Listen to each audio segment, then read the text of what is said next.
మన తండ్రి అయిన దేవునికి సమస్త మహిమ ఘనత ప్రభావములు కలుగునుగాక. మన ప్రభువును రక్షకుడునైన యేసుక్రీస్తు వారి అతి పరిశుద్ధమైన నామంలో ప్రియమైన దేవుని బిడ్డలందరికీ హృదయపూర్వకమైన ప్రేమ వందనములు తెలియజేసుకుంటున్నాను.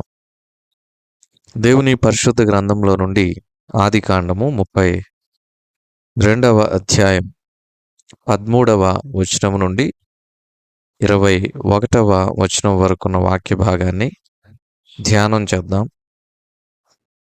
13వ వచనం నుండి 16వ వచనం వరకున్న వాక్య భాగాన్ని మనం చదువుకుందాం. అతడు అక్కడ రాత్రి గడిపి తాను సంపాదించిన దానిలో తన అన్న అయిన ఏశావు కొరకు ఒక కానుకను అనగా 200 మేకలను, 20 మేకపోతులను, 200 గొర్రెలను, 20 పొట్టేళ్లను, 30 పాడి ఒంటెలను, వాటి పిల్లలను, 40 ఆవులను, 10 ఆబోతులను, 20 ఆడుగాడిదలను, 10 గాడిద పిల్లలను తీసుకొని మందను వేరువేరుగా తన దాసుల చేతికి అప్పగించి, మీరు మందకు నడుమ ఎడముంచి నాకంటే ముందుగా సాగిపోండని తన దాసులతో చెప్పాను. దేవుడు ఈ కొద్ది మాటలను మన కొరకు దీవించునుగాక. ప్రభునందు ప్రియమైన సహోదర సహోదరులారా, చదవబడిన ఈ వాక్య భాగమును మనము గమనించినప్పుడు యాకోబు తన అన్నయ్య అయినటువంటి ఏశావు తనను ఎదుర్కొనుటకు బయలుదేరి ఉన్నాడని, ఏశావు 400 మనుషులను వెంటబెట్టుకుని వస్తున్నాడు అనే విషయాన్ని యాకోబు తెలుసుకొని దూతలను ఏశావు దగ్గరికి యాకోబు పంపాలని నిర్ణయం తీసుకున్నాడు. ఈ క్రమంలోనే ఆ దూతల చేతికి అన్నయ్య అయినటువంటి ఏశావు కొరకు యాకోబు కానుకలను పంపిస్తూ ఉన్నాడు. ఆ కానుక ఏంటంటే 200 మేకలు, 20 మేకపోతులు, 200 గొర్రెలు, 20 పొట్టేళ్లు, 30 పాడి ఒంటెలు, వాటి పిల్లలు, 40 ఆవులు, 10 ఆబోతులు, 20 గాడిదలు, 10 గాడిద పిల్లలు ఏశావుకు కానుకగా యాకోబు తన దూతల చేత పంపిస్తూ ఉన్నాడు. ఏశావు ఎదుర్కొంటూ వస్తున్నాడు. యాకోబు తన దూతల చేత తనకంటే ముందుగా అన్నయ్యైన ఏశావు కొరకు ఈ కానుకను పంపిస్తున్నాడు. ఈ కానుక ఎందుకు అనినప్పుడు యాకోబు తన అన్నయ్య అయినటువంటి ఏశావుతో దూతలకు ఏమని చెప్పమన్నాడంటే, ఈ కానుక నా ప్రభు అయినటువంటి ఏశావు కొరకు నీ తమ్ముడైనటువంటి యాకోబు ఈ కానుకను పంపిస్తున్నాడు అనే విషయాన్ని మీరు తెలియచేయాలని ఆ దూతలకు చెప్తాడు. ఈ బహుమానము యాకోబు పంపించడం వెనకాల ఉన్నటువంటి కారణం ఏంటంటే చూడండి, 19వ వచనం. అట్లతడు నేను ముందుగా పంపుచున్న కానుక వలన అతని సమాధానపరిచిన తరువాత నేను అతని ముఖము చూచెదను. ఎందుకు ఈ పరిస్థితి వచ్చిందంటే, యాకోబు అన్నయ్య అయినటువంటి ఏశావు దగ్గర జ్యేష్ఠత్వాన్ని తీసుకున్నాడు. రెండవది, అన్నకు రావాల్సినటువంటి దీవెనలను ఇస్సాకు నొద్ద నుండి తీసుకున్నాడు. అప్పుడు ఏశావు యాకోబును చంపాలని పగ కలిగి ఉన్నాడు. యాకోబు అక్కడ నుండి పారిపోయి లాబాను దగ్గర 20 సంవత్సరాలు ఉన్నాడు. 20 సంవత్సరాల కాలం పూర్తయింది. వారు మరలా తిరిగి కలుసుకునే పరిస్థితి ఏర్పడింది. కాబట్టి ఏశావు ఇంకా పగతో ఉండి ఉంటాడు కనుక తనను చంపాలి అనేటటువంటి పగ ఏశావు మానుకుంటాడు అనే ఉద్దేశంతో, ఏశావు యొక్క కటాక్షము యాకోబు మీద ఉంటుందనేటటువంటి ఉద్దేశంతో ఏశావుకు యాకోబు కానుకను పంపిస్తాడు. ఇక్కడ యాకోబు యొక్క ఆలోచన చూడండి, చాలా మంచి ఆలోచన. 19వ వచనం మరలా చదువుతున్నా. నేను ముందుగా పంపుచున్న కానుక వలన అతని సమాధానపరిచిన తరువాత నేను అతని ముఖము చూచెదను. మొదట సమాధానం. అన్నదమ్ములిద్దరి మధ్య సమాధానం లేదు. వారు ఒకరి ముఖమును ఒకరు చూచుకొనలేని పరిస్థితుల్లో విడిపోయారు. యాకోబు లాబాను దగ్గరికి వెళ్ళిపోయాడు. ఇప్పుడు 20 సంవత్సరాల కాలం పూర్తయింది. ఆ కాలము ఆ గాయాలను మాన్పిందో లేదో తెలియదు. కాబట్టి యాకోబు అన్న కొరకు కానుకనిచ్చి పంపిస్తూ ఉన్నాడు. ఈ కానుక వలన తన అన్న సమాధాన పడతాడని, వారిద్దరి మధ్య సమాధానం కలిగి ఉంటుందనే ఉద్దేశంతో యాకోబు కానుకను పంపించాడు. యాకోబు సమాధానమును కోరేవాడుగా ఉన్నాడు. ఇది చాలా మంచి లక్షణం. మనము పొరుగువారితో సమాధానం కలిగి ఉండుటకు ప్రయత్నం చేయాలి. సమాధానం కలిగి ఉండుటకు ప్రయాసపడాలి. దేవుని వాక్యం కూడా శక్యమైతే మనుషులందరితో సమాధానము కలిగి ఉండుటకు ప్రయాసపడుడి అని చెబుతూ ఉంది. కాబట్టి ప్రభునందు ప్రియమైన వారలారా, మనము సమాధాన స్థితి కలిగి ఉండాలి. చూడండి, దేవుని యొక్క వాక్యం ఏమని సెలవిస్తుందో ఒక మాటను మనం జ్ఞాపకం చేసుకుందాం. దేవుని పరిశుద్ధ గ్రంథంలో నుండి మత్తయి సువార్త 5వ అధ్యాయం 22వ వచనం చదువుతున్నా. నేను మీతో చెప్పునదేమనగా, తన సహోదరుని మీద కోపపడు ప్రతివాడు విమర్శకు లోనగును. తన సహోదరుని చూచి వ్యర్థుడా అని చెప్పువాడు మహాసభకు లోనగును. ద్రోహి అని చెప్పువాడు నరకాగ్నికి లోనగును. కావున నీవు బలిపీఠమునొద్ద అర్పణము నర్పించుచుండగా నీ మీద నీ సహోదరునికి విరోధమేమైనా కలదని అక్కడ నీకు జ్ఞాపకం వచ్చినెడల అక్కడ బలిపీఠము నెదుటనే నీ అర్పణము విడిచిపెట్టి మొదట వెళ్ళి నీ సహోదరునితో సమాధానపడుము. అటు తర్వాత వచ్చి నీ అర్పణము నర్పింపుము. చూడండి, సహోదరునితో ఏమైనా విరోధము ఉన్నదని జ్ఞాపకానికి వస్తే ఆ అర్పణమును ప్రక్కన పెట్టి మొదట నీ సహోదరునితో సమాధానపడుము అని దేవుని వాక్యం సెలవిస్తుంది. ఈ మాటలు పలికిన సాక్షాత్తు యేసుక్రీస్తు ప్రభువారే.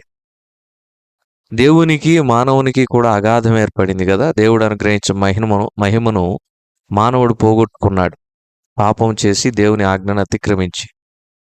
మానవుడు కోల్పోయినటువంటి ఆ మహిమను తిరిగి పొందటానికి యేసుక్రీస్తు ప్రభువారు దేవునికి మానవునికి ఒక మధ్యవర్తి అయి ఆయన దేవునికి తన్ను తానే సమాధాన బలిగా అర్పించుకున్నాడు. బలులు 5 రకాలు లేవియా కాండంలో మనం చూస్తాం. సమాధాన బలి, పాప పరిహారార్థ బలి, అపరాధ పరిహారార్థ బలి, కృతజ్ఞతా బలి. ఆ తర్వాత మనం చూచినప్పుడు దహన బలి. ఈ 5 బలులను లేవియా కాండంలో మనం చూస్తాం. మొదట సమాధాన బలి. దేవునికి మానవులకి సమాధానం ఉండాలి. ఈ సమాధాన స్థితి ప్రభువైన యేసుక్రీస్తు వారి ద్వారా మనకు లభించింది. ఆయన తన్ను తానే బలిగా అర్పించుకున్నాడు. ఆ తర్వాత ఇక్కడ మత్తయి సువార్త 5:22-23 వచనాల్లో మనం చదివినప్పుడు అక్కడ కూడా ఒక ప్రాముఖ్యమైన మాట ఉంది. 22-24 వచనాలు చదివితే, మన సహోదరునితో విరోధం ఏమైనా ఉంటే మొదట సమాధానపడి ఆ తర్వాత బలి అర్పించాలి. ప్రభునందు ప్రియమైన వారలారా, సమాధానము చాలా ముఖ్యం. తోబుట్టువులతోటి, జీవిత భాగస్వాములతోటి, బంధువులతోటి, రక్త సంబంధికులతోటి, సంఘములో ఉన్నటువంటి విశ్వాసులతోటి ఒకరికొకరు సమాధాన స్థితి కలిగి ఉండాలి. Everyone should have piece with each other. సమాధాన స్థితి కలిగి ఉన్నప్పుడు దేవుని సన్నిధానములో మనం నిర్దోషులంగా నిలబడగలం. మనము విభేదించే వారంగా, వివాదాలకు ప్రేరేపించే వారంగా ఉన్నట్లయితే మనము సమాధాన స్థితి కోరేవారం కాదని అర్థం.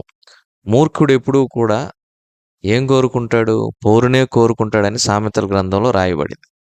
యాకోబు సమాధానమును కోరేవాడుగా ఉన్నాడు. ఆ తర్వాతే తన అన్నయ్యైనటువంటి ఏశావు ముఖమును చూస్తాను అంటున్నాడు. కాబట్టి యాకోబు తన అన్నయ్యైనటువంటి ఏశావు కొరకు కానుకనిచ్చి పంపిస్తూ ఉన్నాడు. చూడండి, యాకోబు ఎటువంటి వ్యక్తిత్వము కలిగిన వాడు, ఎటువంటి ఆలోచన కలిగిన వాడు, ఎటువంటి ఉద్దేశం కలిగిన వాడు. ఒకసారి మనం ఆలోచన చేస్తే యాకోబు సమాధానము కోరుతూ ఉన్నాడు. మన జీవితంలో కూడా ప్రభువైన యేసుక్రీస్తు వారు అనుగ్రహించే సమాధానము ఏలచుండనివ్వాలి. దాటిపోదాము. యాకోబు కానుకను పంపించాడు కదా. ఈ కానుక లేక బహుమానం ఏమి చేస్తుంది, ఎందుకు అని అంటే ఒక మాట మనం చదువుకుందాం. సామెతల గ్రంథంలో సొలొమోను రాసిన సామెతల గ్రంథం 21వ అధ్యాయం 14వ వచనం. చాటున ఇచ్చిన బహుమానము కోపమును చల్లార్చును, ఒడిలో నుంచబడిన కానుక మహాక్రోధమును శాంతిపరచును.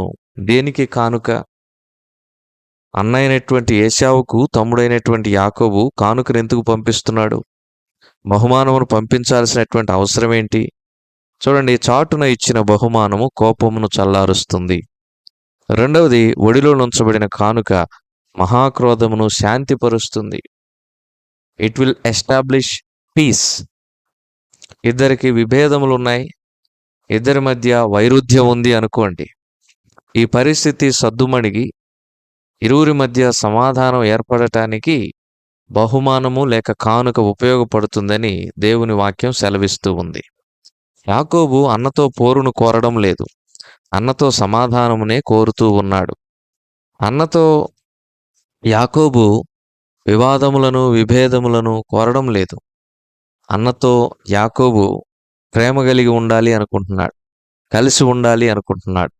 యాకోబు ఎక్కడా కూడా విరోధ బుద్ధి ప్రదర్శించడం లేదు. ఇది మనకందరికీ మాదిరే.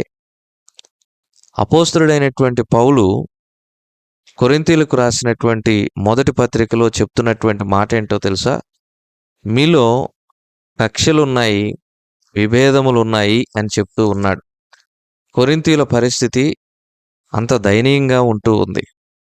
కాబట్టి ప్రభునందు ప్రియమైన సహోదర సహోదరులారా, దేవుని వాక్య ప్రకారంగా మనం చూచినప్పుడు ఈ కక్షలు కలహములు ఉండక సమాధానము మనం కోరేవారంగా, సమాధాన స్థితి కలిగిన వారముగా ఉండాలి అని దేవుని వాక్యం ద్వారా తెలుసుకుంటూ ఉన్నాం. 1 కొరింథీ 1వ అధ్యాయం 10వ వచనం చదివితే, సహోదరులారా, మీరందరూ ఏకభావంతో మాట్లాడవలెననియు, మీలో కక్షలు లేక ఏక మనసుతోనూ ఏక తాత్పర్యముతోనూ మీరు సన్నద్ధులై ఉండవలెననియు మన ప్రభువైన యేసుక్రీస్తు పేరట మిమ్మను వేడుకొనుచున్నాను.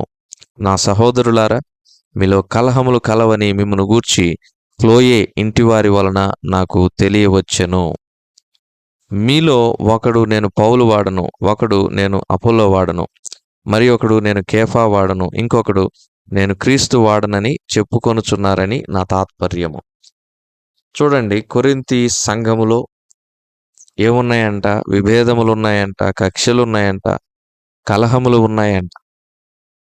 ఇలాంటి పరిస్థితులు ఉన్నప్పుడు ప్రభునందు ప్రియమైన వాళ్ళరా, ఆ కలహములు సంఘములో మరి చీలికలు తెచ్చే విధంగా, సంఘములో స్పర్ధలు తెచ్చే విధంగా, సంఘములో ఉన్న వాతావరణాన్ని పాడు చేసే విధంగా అవి పెంచి పోషించబడకూడదు. కలహ బుద్ధి, విరోధ బుద్ధి కలిగి ఉన్నటువంటి వారిని సమాధానపరిచే విధంగా మనము ప్రయత్నం చేయాలి, ప్రయాసపడాలి. మనము ముఖ్యంగా సమాధానమును కోరాలి. మనం కూడా సహోదరులమే. ఏశావు యాకోబులు ఎలాగైతే అన్నదమ్ములుగా ఉంటూ ఉన్నారో, మనం కూడా ప్రభువైన యేసుక్రీస్తు వారి యొక్క సంఘములో, ఆయన యొక్క కుటుంబంలో మనమందరం కూడా సహోదరులము, సహోదరీలమే. ఒకరికొకరము ఆత్మీయమైనటువంటి అన్నదమ్ములమే. మనమందరము ఒకే తండ్రి బిడ్డలం, ఆయన ప్రభువైన యేసుక్రీస్తు వారు. కాబట్టి ప్రభునందు ప్రియమైన వారలారా, అన్నదమ్ముల మధ్య ఏమైనా విభేదాలు వచ్చినా, వివాదాలు వచ్చినా వాటిని వెంటనే కూడా మర్చిపోనట్లుగా, ప్రక్కన పెట్టినట్లుగా సమాధానము కోరి ఐక్యతతో దేవుని పని చేయటానికి మనల్ని మనం తగ్గించుకోవటమే ఈ వాక్య భాగం నుండి మనం నేర్చుకుంటున్న పాఠం. యాకోబు అనుకోవచ్చు కదా, నేనెందుకు తగ్గాలి? అన్నకు పరివారం ఉంటే, అన్నకు బలగం ఉంటే నాకు కూడా ఉంది. 20 సంవత్సరాల్లో దేవుడు నన్ను కూడా దీవించాడు. నా దగ్గర కూడా మనుషులు ఉన్నారు, నాకు కూడా మందం ఉంది. ఆయన 400 మంది మనుషులను తీసుకొని వస్తే నా దగ్గర ఉన్న మనుషులతో నేను కూడా యుద్ధం చేస్తానని చెప్పి యాకోబు కయ్యానికి కాలు దువ్వలేదు. సమాధానం కొరకు అడుగు ముందుకు వేశాడు. సమాధానమును వెతికి దాన్ని వెంటాడుము అని వాక్యం చెప్తున్న ప్రకారంగా మనం కూడా సమాధానమును వెతికి వెంటాడే వారంగా, కోరే వారంగా ఉండాలని వాక్య భాగం ద్వారా పాఠాన్ని నేర్చుకుంటూ ఉన్నాం. యాకోబు చేసిన ఆలోచన మనకు మాదిరి, యాకోబు కలిగి ఉన్న ఉద్దేశం మనకు మాదిరి. యాకోబు సమాధానమును కోరుచున్నాడు అనేటటువంటి విషయం మనకు ఒక మంచి ఆత్మీయమైన పాఠం. బహుమానం ఎందుకు? అది శాంతిని కలుగు చేస్తుందనే మాటను మనం చూచాం. కాబట్టి కానుక పంపించి సమాధాన పడి ఆ తర్వాతే తన అన్న ముఖాన్ని యాకోబు చూడాలి అని నిర్ణయించుకున్నాడు. ప్రభునందు ప్రియమైన వారలారా, మనం కూడా యాకోబు వలె సమాధానమును కోరే వారంగా ఉందాం. దేవుడి కొద్ది మాటలు మన కొరకు దీవించునుగాక. ప్రార్థన చేసుకుందాం. కృపగలిగిన మా ప్రియ ప్రభువా, మీ గన్నామమునకు స్తోత్రాలు. విత్తబడిన వాక్యం నీరు కట్టి ఫలింపు చేసి మా ప్రియులను దీవించి ఈ దినమంతటి కొరకు మమ్మల్ని సిద్ధపరిచి మీ దీవెనలతో నింపి మా ప్రియుల అవసరతలను తగిన సమయంలో తీర్చి మీ నామమునకు మహిమ పొందమని మా రక్షకుడైన యేసుక్రీస్తు వారి అతి పరిశుద్ధమైన నామములో ఈ మనలను ప్రార్థించి బ్రతిమలాడి అడిగి వేడుకొంచున్నాము తండ్రి. ఆమేన్.